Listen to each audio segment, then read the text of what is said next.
Mitt Romney's defense of the Massachusetts health care reforms was politically self-serving. It was also true.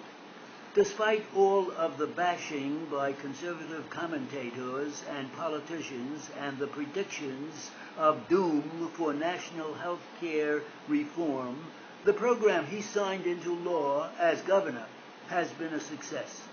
The real lesson from Massachusetts is that health care reform can work, and the national law should work as well as even better.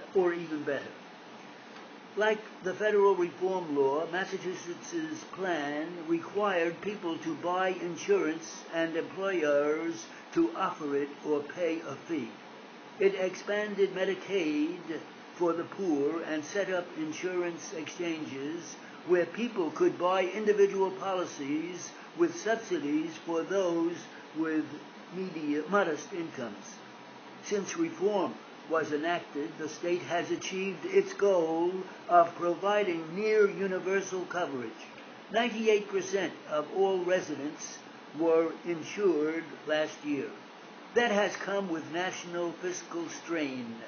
The Minimal Taxpayers Foundation, a nonpartisan fiscal monitoring group, estimated that the reforms cost the state $350 million in fiscal year 2010, a little more than 1% of the state budget. Other significant accomplishments: the percentage of employers offering insurance has increased, probably because more workers are demanding coverage and businesses are required to offer it. The state has used managed care plans to hold down the costs of subsidies. Per capita payments for low-income enrollees rose an average of 5% a year over the first 4 years, well below recent 7% annual increases in per capita health care spending in Massachusetts.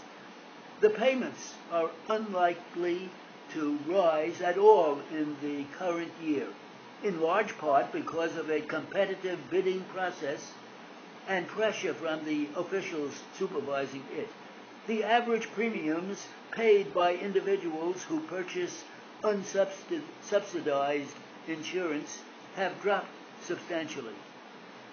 20% to 40% by some estimates, mostly because reform has brought in younger and healthier people to offset the cost of covering the older and sicker. Residents of Massachusetts have clearly chosen to tune out the national chatter and look at their own experience. Most polls show that the state reforms are strongly supported by the public, business leaders, and doctors, often by 60% or more. There are still real problems that need to be solved. Small businesses are complaining that their premiums are rising faster than before, although how much of that is because of the reform law is not clear. Insuring perhaps more people was expected to reduce the use of emergency rooms for routine care, but has not done so to any significant degree. There is no evidence to support critics' claims that the addition of 100,000 people to their insurance rolls is the cause of all of the wrongs that are perpetrated. What reform has not done is slow the rise in health care costs. Massachusetts put off addressing that until it had achieved universal coverage. No one should minimize the challenge, but serious efforts are being made and weighed. Governor Deval Patrick has submitted a bill to the legislature that would enhance the state's powers to reject premium increases, allow the state to limit what hospitals and other providers can be paid by insurers, and promote alternatives to costly fee-for-service medicine. The governor's goal is to make efficient, integrated care organizations that predominate in health care provisions by 2015.